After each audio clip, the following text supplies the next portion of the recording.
Mark and Sandra entered the bustling restaurant, looking around the room expectantly, eager to reunite with their families for a long-awaited dinner.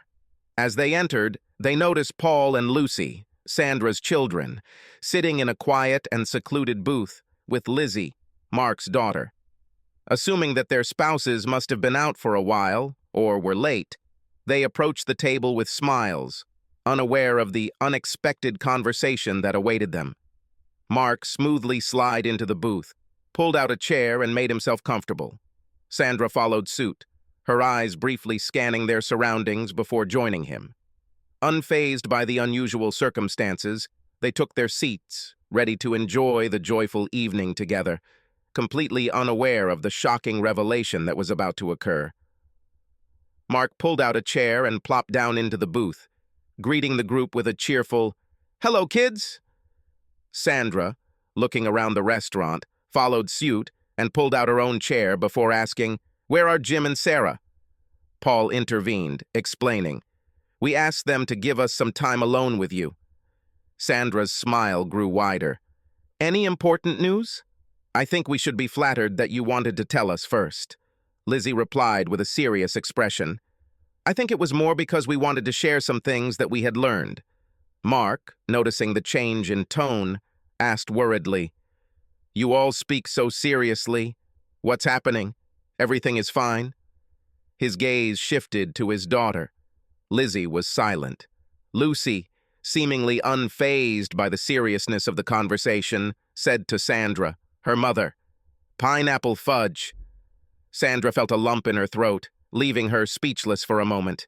The face paled, becoming like a ghostly sheet as she tried to make sense of the unfolding conversation.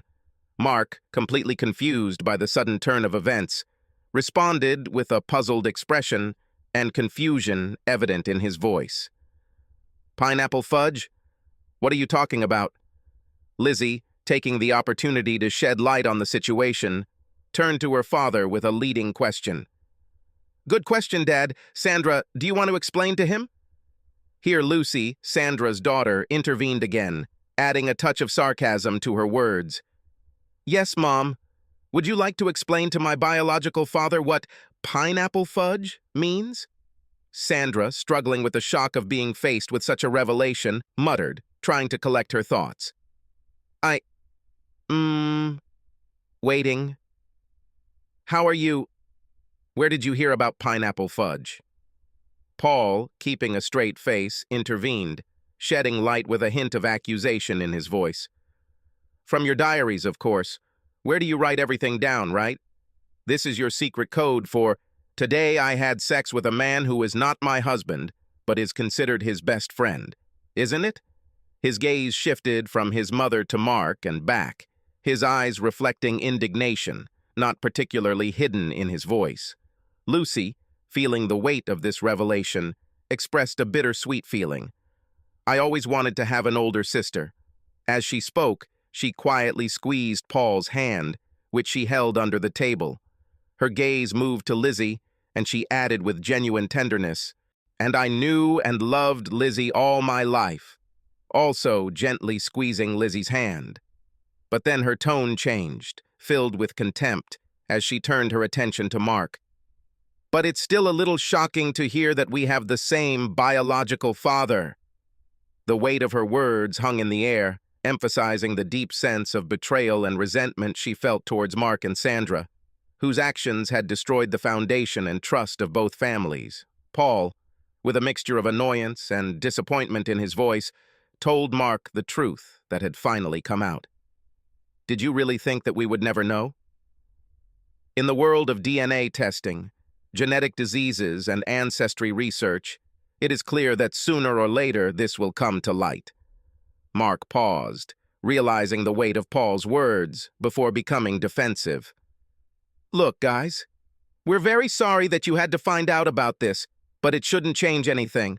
Lucy, Paul, I'm still the same Uncle Mark you've known all your life." His attempt to reassure them seemed weak in the face of shattered trust. Continuing his explanations, Mark pleaded, "Jim and Sarah don't need to know about this. This will only harm them and will not bring any benefit.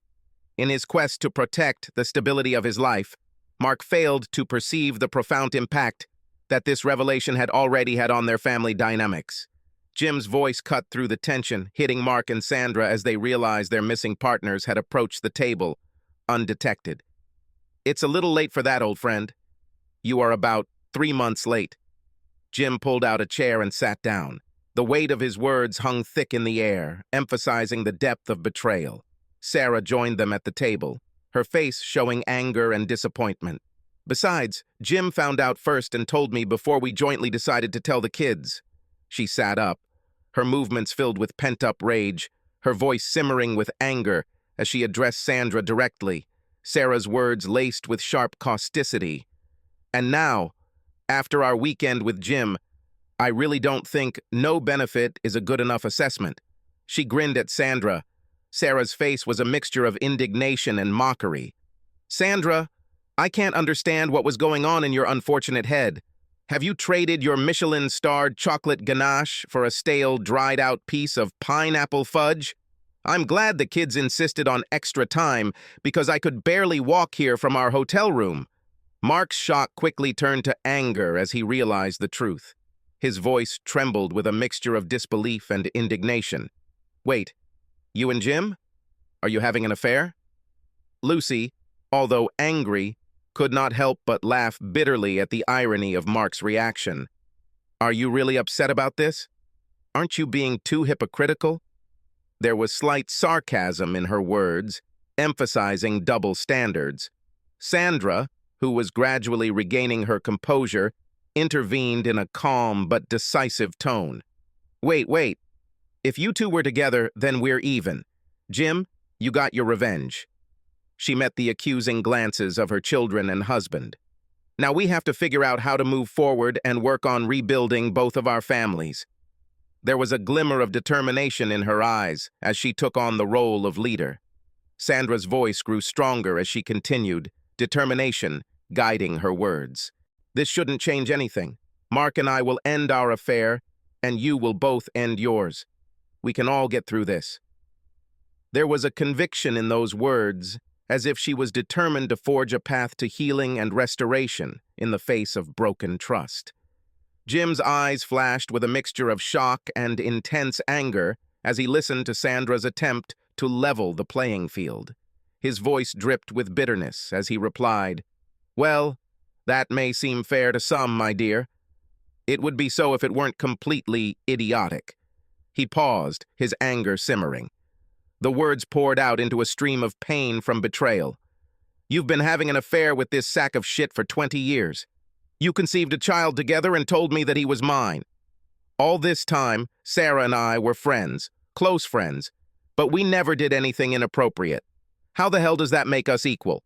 Sandra's confusion was evident when she replied, "Sarah just said that you spent the weekend together." Sarah's mocking tone cut through the air as she retorted, "We did it, and it was magical. Honey, it turns out that, at our age, not all guys suck so much." She grinned, clearly enjoying the opportunity to tease her husband. Lucy chimed in playfully, interjecting, "Mom!" If Sandra had been in a more stable frame of mind, she would have noticed that her daughter called the other woman Mom, but in her confusion she did not notice it. She'll figure it out soon enough.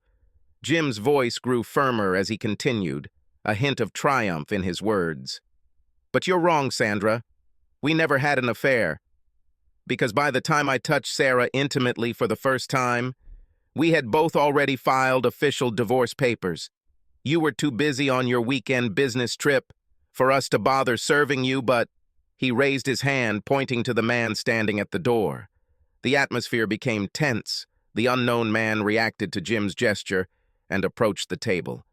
He wasted no time in conveying his message in a cool and formal voice.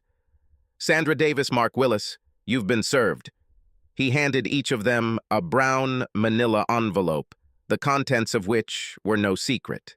The man then stepped back, taking out his camera to capture the moment before nodding to Jim and walking away, leaving the culprits dazed and confused. The table fell silent as Mark and Sandra exchanged glances, frantically trying to comprehend the sudden turn of events. The weight of these envelopes completely changed their lives, adding another layer of uncertainty to a turbulent situation. Sandra's composure shook, her voice trembled with despair, and tears streamed down her face. "I don't want a divorce.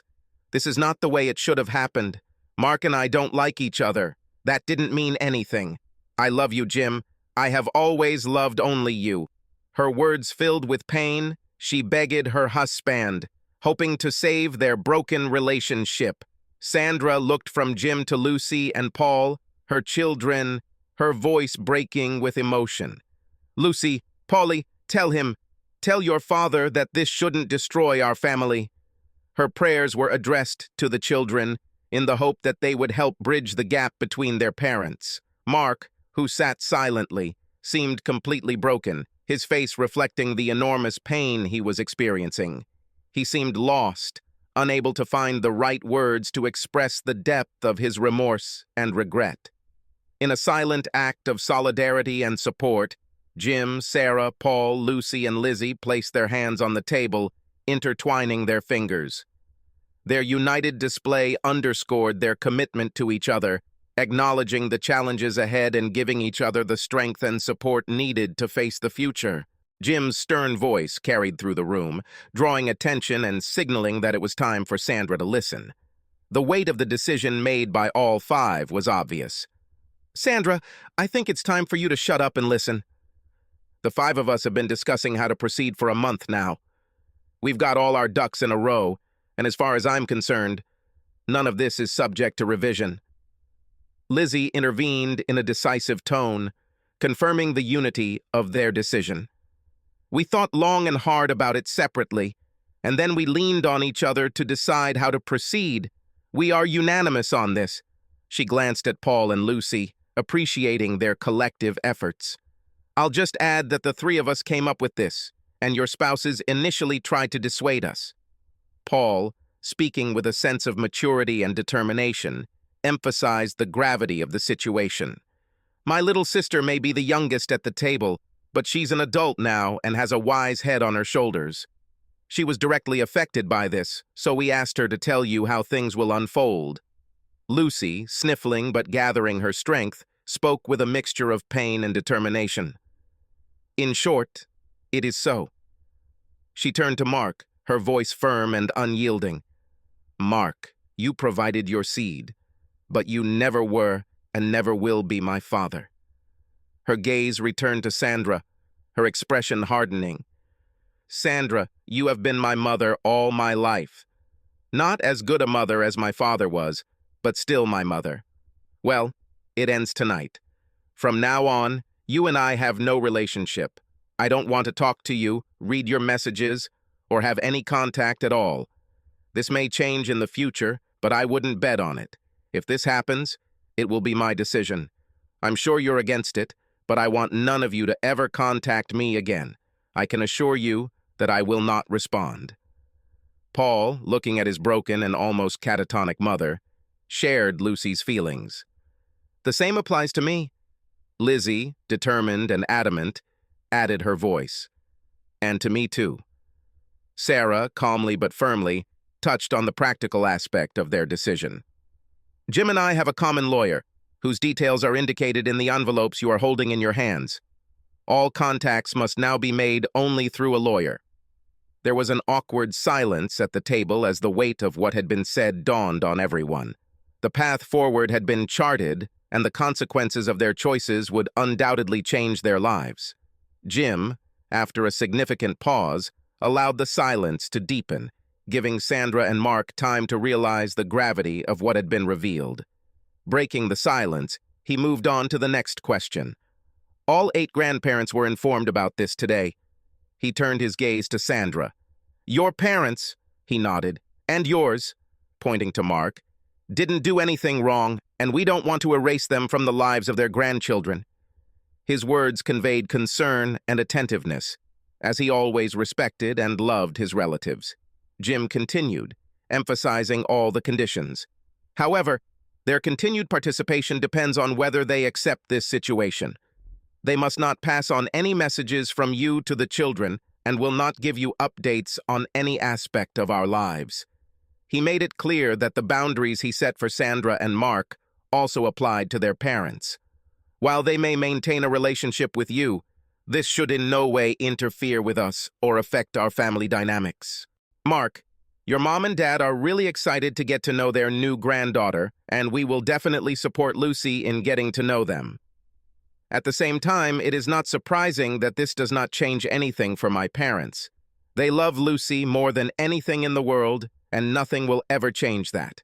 The once unified family structure has been forever changed, and the new boundaries will change the relationship not only between Sandra, Mark, and the children, but also between their parents and grandchildren. Sarah entered. We're not leaving. This is not New York or Los Angeles. We may run into each other in a restaurant or on the street. Her tone was filled with anger, a sense of warning, and a clear boundary. With palpable restraint, Sarah continued, determination evident in her voice. I would strongly advise both of you to pretend that you don't know me. It took all my self-control not to spank you both here tonight. The depth of her anger was obvious, and it was clear that maintaining composure in future confrontations might prove difficult. Then Lizzie's voice took on a more positive, albeit forced tone, and it was her turn. But in a way, Sandra, you were right. Her words hung in the air, attracting the attention of everyone at the table.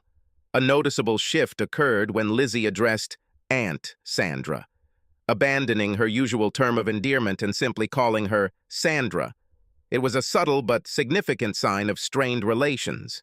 She paused briefly before delivering the unexpected news, her tone still laced with a mixture of emotions.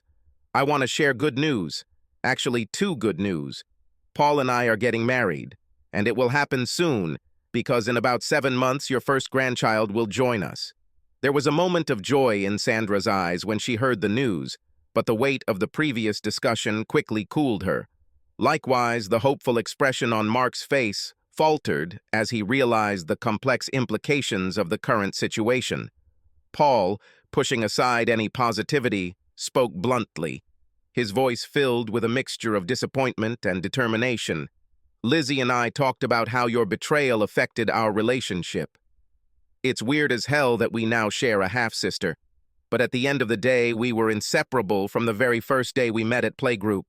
There was a hint of bitterness in his words, but also a determined refusal to allow their parents' actions to destroy the bond between the children.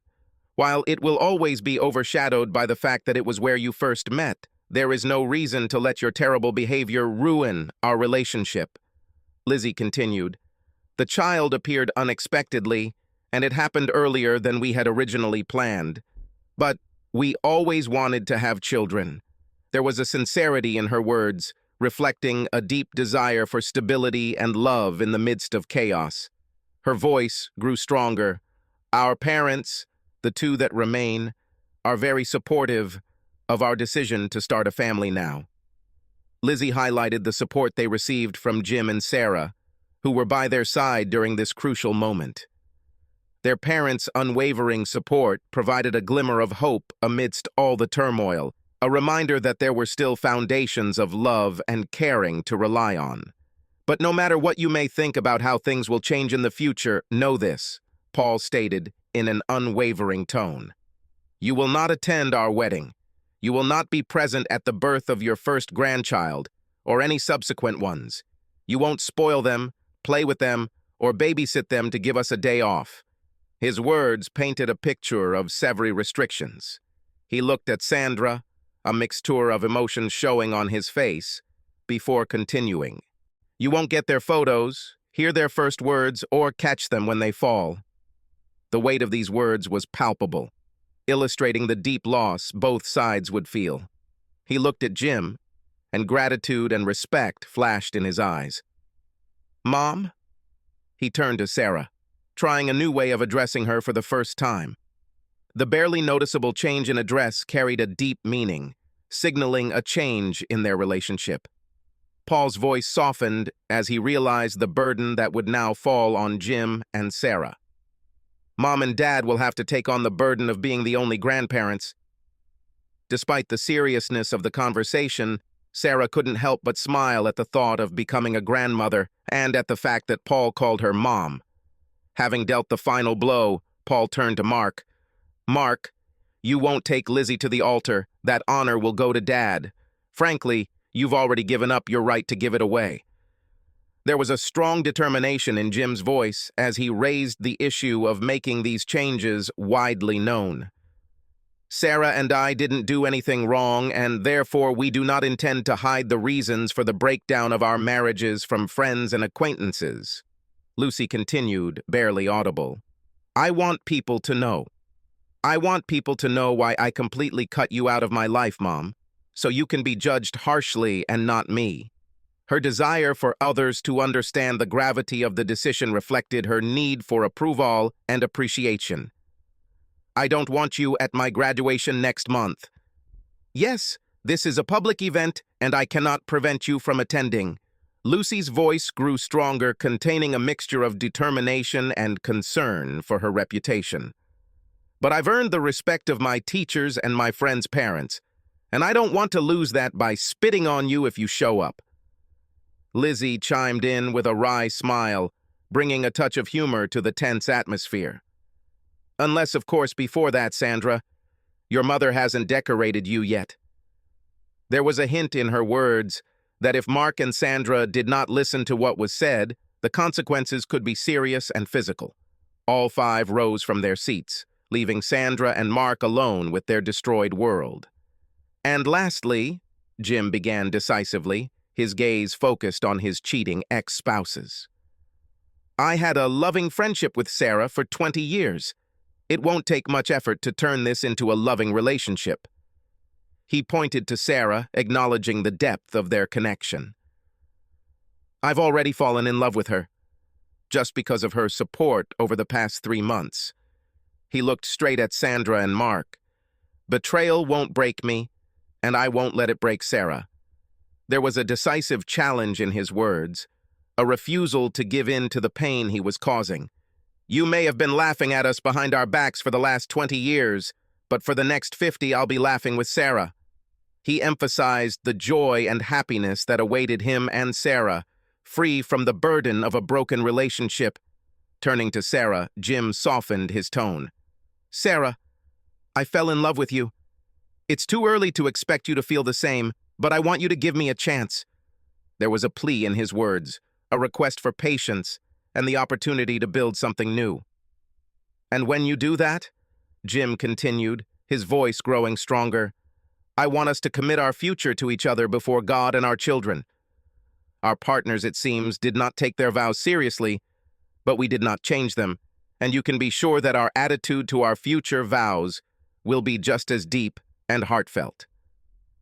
When Jim first spoke to Sarah, it was quite possible that it was too early for Sarah to experience the same deep feelings for him that he had for her. But looking at her tear-stained smile, it was obvious to anyone that by this time she already felt the same way. Jim and Sarah hugged each other and followed their 3 children out, united and ready to forge a new path together, driven by love and determination to find happiness among the ruins.